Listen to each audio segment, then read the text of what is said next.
Hey,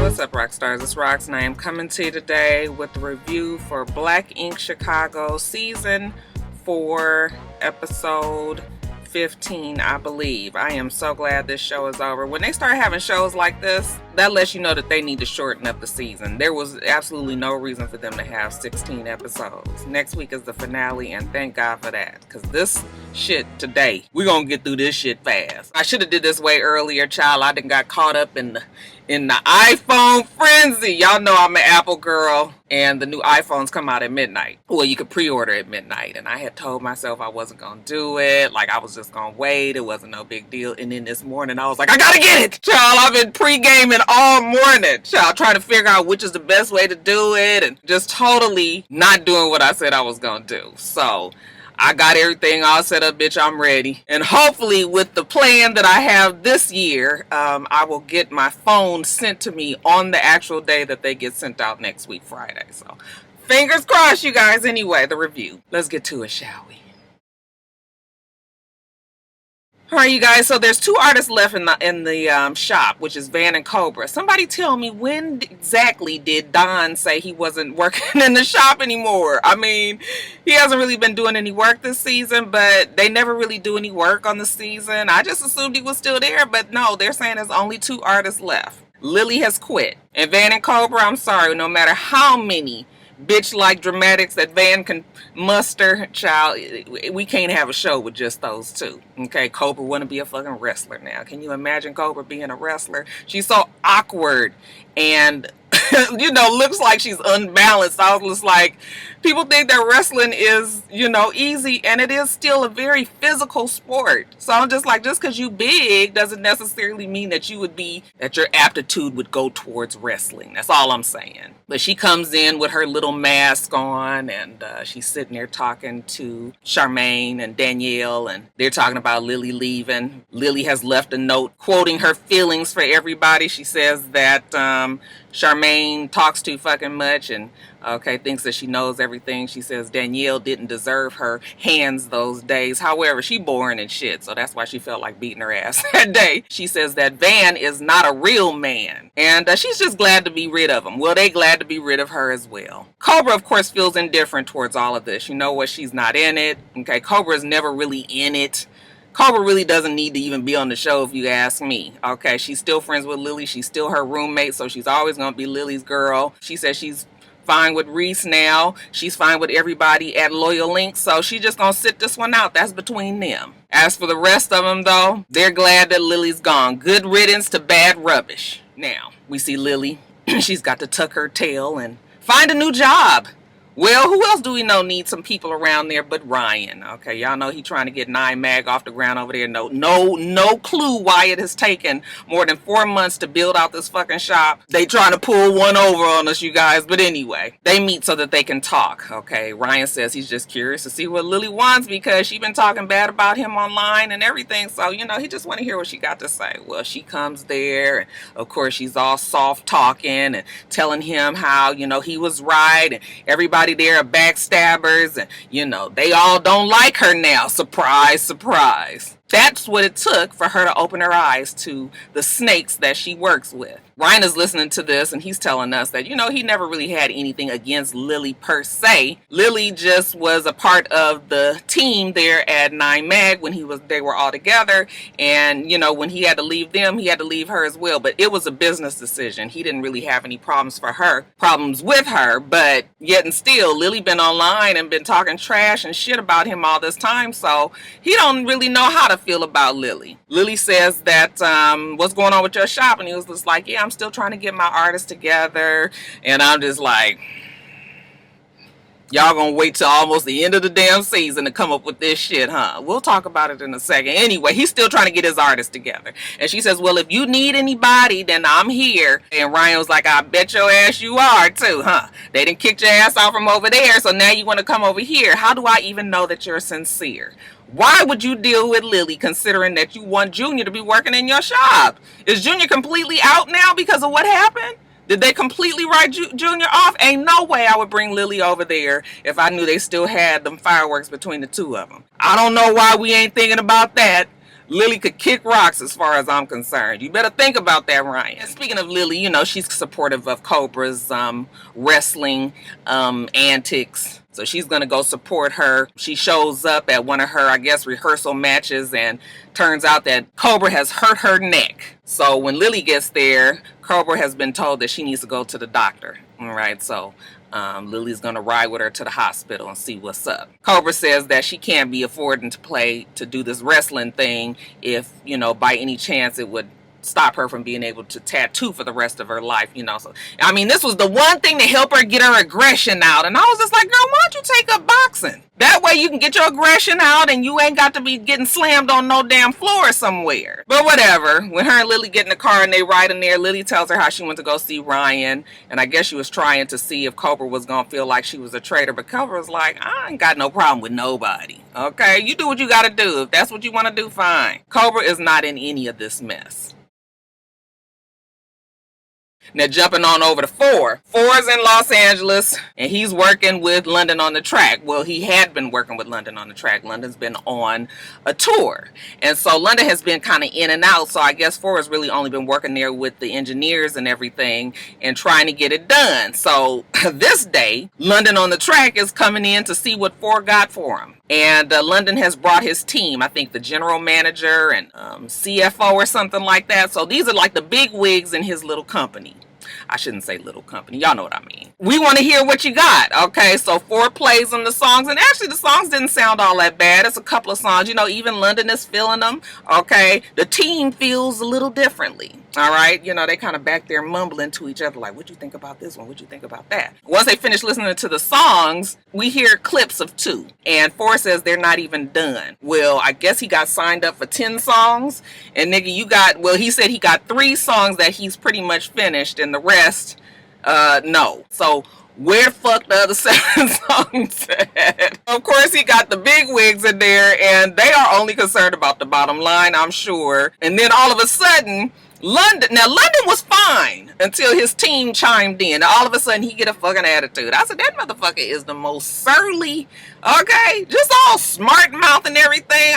He just kind of is, I mean, it doesn't seem to rub Four the wrong way. Four at least has sense enough to know that if you want something from a fucking fly, you get more with honey than vinegar. So when London turns into this, you know, attitudinal prick that he can be, I don't care about anything, you know, I just want it done. Four says, okay, you know, it's time to really pull some all-nighters and get it done. I said, Four, isn't that what you've been doing all this other time? Baby, what you gonna do different this time? But, yeah, as far as everybody is concerned, Four has work to do. I got work to do. I got work to do. I got work to do. I got a job, babe. Oh, you trying to do the background and everything.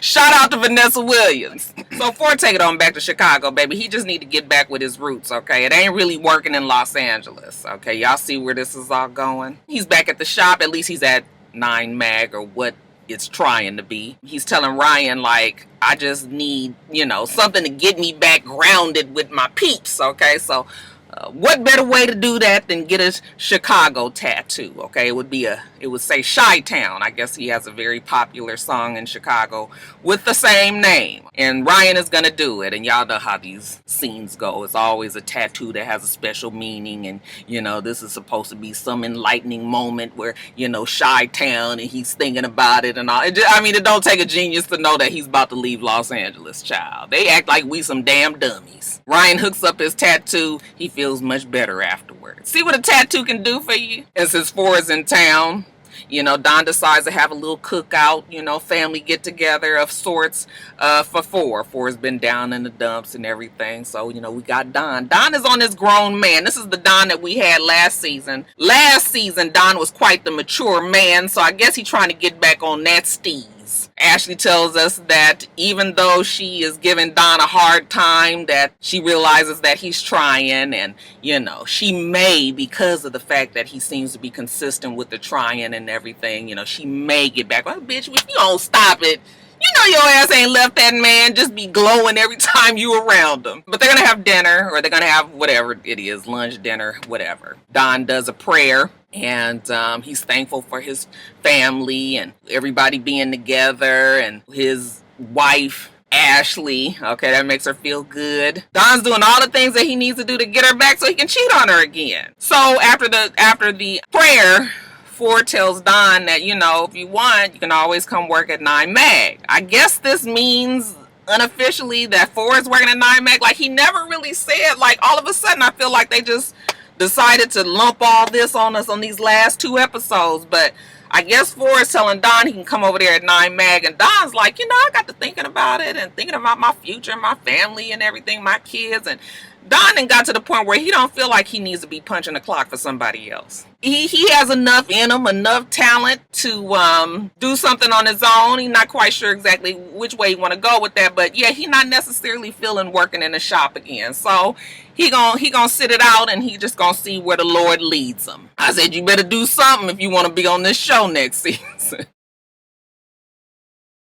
Charmaine, she goes out with her mom, and this is the first time supposedly that she's talked to her mom since that disaster of a dinner that they had with the parents. Mama says, Charmaine, you look stressed, and Charmaine was like, yeah, well, you know, shit that's going on at the shop and everything that's happening. Yeah, she is somewhat stressed. Mama says, well, how's Ryan? Okay, and Charmaine was like, okay, Mama, you know, you don't know the details and you don't really need to know, but Charmaine's not talking to Ryan. Well, Mama let Charmaine know that she's been talking to Ryan, okay, that Ryan reached out to her and just said, you know, even though me and Charmaine not on the same page right now, you know, hopefully in the future we can, but he respected and loves her family enough to kind of stay in touch with the mom. Charmaine didn't know this. But again, Charmaine is trying to tell us that the mom doesn't know all the shit that has. Still, y'all know my feeling. I think it's more on what's left of Loyal Link than really on Ryan. I don't think that Ryan did anything to them compared to what they've done to Ryan. The mom just tells her she needs to fix it. Ryan was cool with her. They were really close. He was like a big brother to her. He was the only one that was really there for her at times, which is true. Ryan helped Charmaine quite a bit. So I could see how Ryan would probably be the most hurt by what has happened with him and Charmaine. But the mom is telling her, just fix it. You can reach out to him and y'all sit down and talk and see what you can come up with. Now, let's jump over to Ryan's barbecue that he's having. Okay, I guess this is a togetherness event that he likes to have. You know how Ryan likes to barbecue and have his team all together. Okay, his team of women, because it looks like that's all he got that working there. He says that he'd rather have all women than working with a whole bunch of bitches. I would be like, so that means yourself? I mean, what exactly are we saying here? A whole bunch of women ain't nothing but drama 9 times out of 10. Anyway, he got slammed there. What is she supposed to be?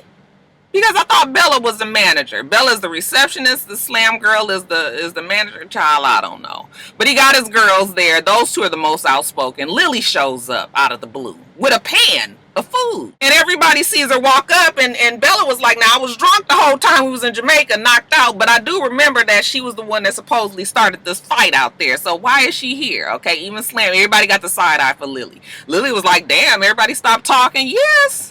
Ain't nobody told you to bring your ass here. You out there talking all reckless on the internet and everything. Why are you here? Ryan starts to take up for her, like, you know, I was kind of a part of that shit that happened between her and Junior. She was like, oh, no. That had nothing to do with you, Ryan. That was just between me and Junior. So, you know, now she really tucking her tail. I said, bitch, you need a job, don't you? So it's uncomfortable for a minute, but Ryan kind of assures everybody that he's good with Lily being there. Like he said before, Lily's was a business decision. That was the reason why him and Lily wasn't talking anymore. So he don't have a problem with, you know, working out what the business might be. Lily was one of the best tattoo artists over there at Loyal Link.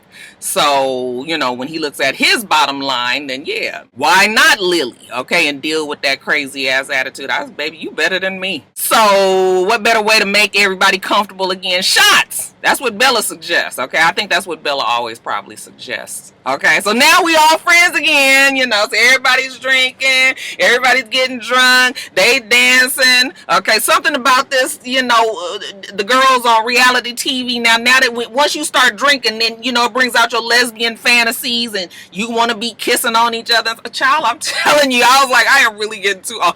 I ain't never ever wanted to kiss on no woman. And I'm telling you, I've been plenty drunk. It's just something to do, I guess. But anyway, while we going through all this, having fun, dancing, drinking, whatnots, Charmaine pulls up, okay? And Charmaine says she knows that she was wrong. She threw Ryan under the bus with that article in the Chicago Tribune. So, you know, she's there as well to take her mother's advice and see if she can fix this with Ryan. How convenient that once everything is about to blow up over that lawyer link, everybody want to come on back to Ryan. I guess that was part of the contract deal at the beginning of the season. I said, Ryan, you still came out on top, didn't you, boo-boo? So she walks up in there, and then when she sees Lily, she's like, well, I should have known, huh, Lily? You go wherever the wind blows you, don't you? Okay, Lily talking shit. Oh, look who's here. I see you here just like me, shit. So they have some words. It look like some shit is going to get heated, but, you know, Lily is staying seated over there, and I was like, okay, Lily is just kind of drunk and laughing. They told her to chill, I suppose. If I was Ryan, I would have been like, both of y'all go. Don't bring that shit here. Okay, we on a whole new thing at 9 Mag. Don't come here with that. But you know, Ryan was just listening like, oh no, his interest was piqued. He wanted to know exactly what Charmaine was there for. So she says, you know, Ryan, I just really want to pull you to the side and see if I can talk to you. Okay, Lily's still over there with the yap. Ryan ignores her, and Charmaine and Ryan walk off to the side. Charmaine is pleading her case, and she telling them how sorry she is for what she did, what she said. She wants to stop all of this beefing. You know, Ryan, you didn't care nothing about me or my family. You know what that did to me? That means that you did not care. That shit that you said could have got me killed. And she says she knows that. Now, what was he talking about that could have got him killed? The fact that he, shot up the shop? Like, I didn't even know. She's going on and on about how their relationship used to be and how they used to hang so tough. And, you know, Ryan, I was really hurt. And again, she says she's sorry, you know, and she shouldn't have did that. She was wrong, but she felt like he was doing his wrong things as well. So can you just please forgive me, Ryan? At the same time, we see Bella and Slam over there completely pumping up Lily to go over there and fight Charmaine. Of course, Lily is drunk, and the producers had already told her to sit her ass down. We don't need you fighting tonight. But they ain't told drunk ass Bella and Slam that, so they gonna go over there and start it themselves. So they walk over there while Ryan and Charmaine trying to have this heartfelt conversation. And when Ryan see him, he was just like, absolutely not.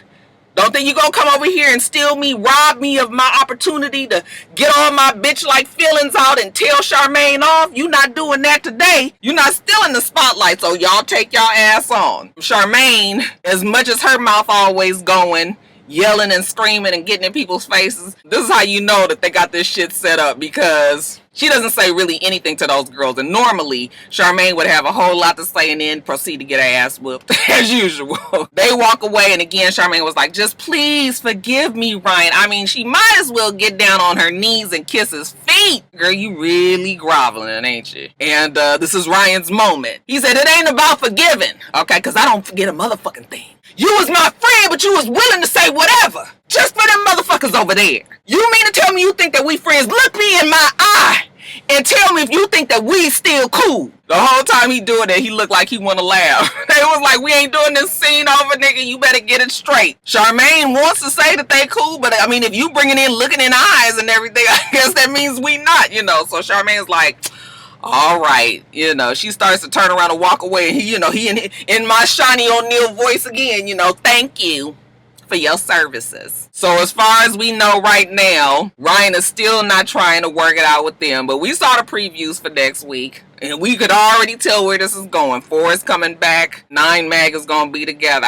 Y'all know I don't like to give reviews on shit that haven't happened yet, so we'll talk more about it next week. But yeah, it don't take a genius to see that they about to bring the whole crew back together. I was wondering how they was gonna do it.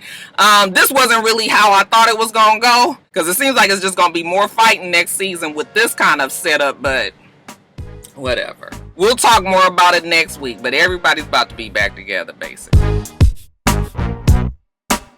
Alright, rock stars, that is it. Gotta do Greenleaf, so let me finish and get off of here. Make sure that you rate, comment, and subscribe to the channel. I'm itsrox, the channel is for itsrox, and everything else I do will be in the bottom bar. Alright, so I hope that you have a wonderful rest of your day, and I plan on doing the same. Till next time, rock stars, bye.